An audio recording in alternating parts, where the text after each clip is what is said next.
Take a look at your dog walking forecast. I'll have more on those concert forecasts coming up in just a minute. Mid-60s here at about 7 o'clock. Scattered storms and showers later this afternoon. Between about 4 and 5 is likely when we're going to see some of the heaviest rain for us here in town. And we'll likely be in the low 80s at that point. So it's only about a 15 to 20 degree warm up today. That means we're a good 10 degrees cooler this afternoon. More storms expected both today and tomorrow. We're kind of in a wet pattern here over the next few days, with even a slight risk for a few severe storms today. The risk would be pretty minimum, but we could see, it looks like, some larger hail and damaging winds. Biggest issue is going to be some flooding rains. Right now from City Park, you can see some of the cloud cover, so it's going to be partly sunny early on.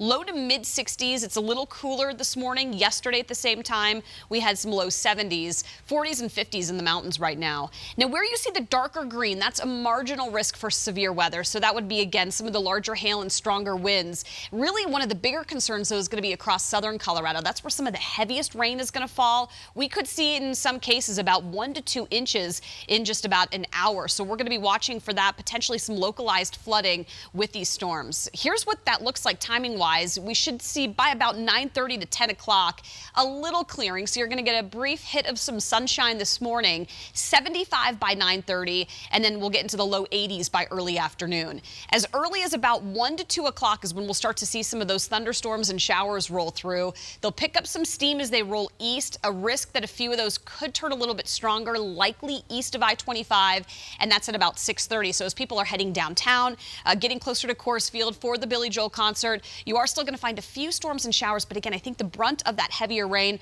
will have already moved out by that point. 70s, it looks like early tomorrow morning. We will see some cloud cover, some patchy fog early on Friday, and then we'll see another round of storms tomorrow afternoon. So it's going to be a little bumpy each afternoon. Friday at about 11:30, still pretty quiet, more sunshine through midday tomorrow, but we will see a few more storms and showers. Of the 2 days, likely today is when we're going to see most of that rain, but a few more are going to be possible late Friday. Then on Saturday and Sunday, chance again for some afternoon, late day storms. We'll be in the mid to upper 80s through the weekend, so it is a little bit cooler. Early next week, closer to 90 both Monday and Tuesday, as we get another round of kids heading back to school on Monday. But if we hit that high of 83, or if it's even cooler than that, Jason, that's going to be one of the coolest days that we've seen since early July. It's been pretty toasty since then.